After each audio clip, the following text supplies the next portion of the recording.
Paalala sa mga magulang, bantayan ang ating mga anak, lalo't bakasyon na at mahilig maglaro sa labas sa mga bata. Sa Taguig, 2 batang lalaki na kapwa 3 taong gulang pa lamang ang mag-iisang linggo nang nawawala at pinangangambahang kinidnap. Nakatutok si Sandra Aguinaldo, exclusive. Para sa 2 ina na naghihintay sa pag-uwi ng kanilang mga anak, napakatagal ng 6 na araw. Kaya naman na makausap ko sila kanina, ibinuhos nila ang labis na pag-aalala para kina Dane Buenaflor at James Naraga, kapwa 3 taong gulang. Nawawala ang 2 bata mula pa noong Miyerkules Santo. Huli silang nakitang naglalaro sa Barangay Wawa, Taguig City. Pumunta kami doon, nagtanong kami kung may napapadpad na bata daw. May nagsabi daw, may nakakita daw bata dyan na umiiyak. Tapos may sabi, may nakadampot daw na hindi naman kami naniniwala.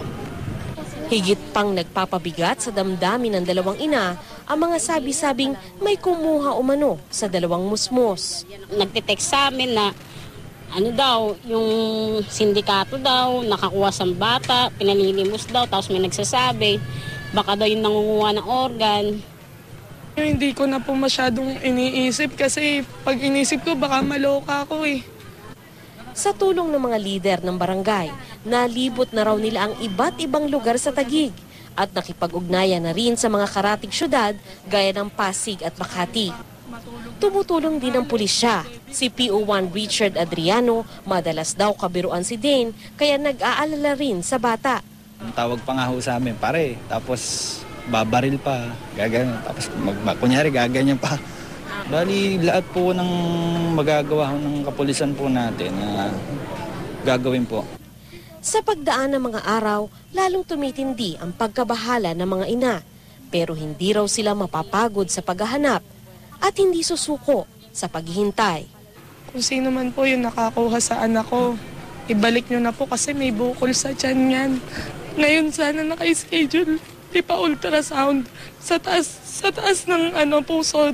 May bukol kasi yan sa tiyan eh. At saka malambing po yung anak ko. Namimiss na sigurado ako nung na-daddy pa yun eh. James, umuwi ka na, James.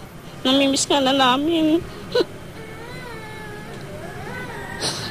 Hindi na ako makatulog.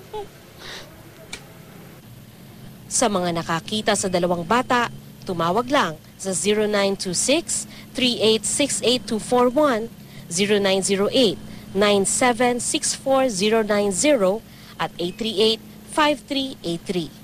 Sandra Aguinaldo, nakatutok, 24 oras.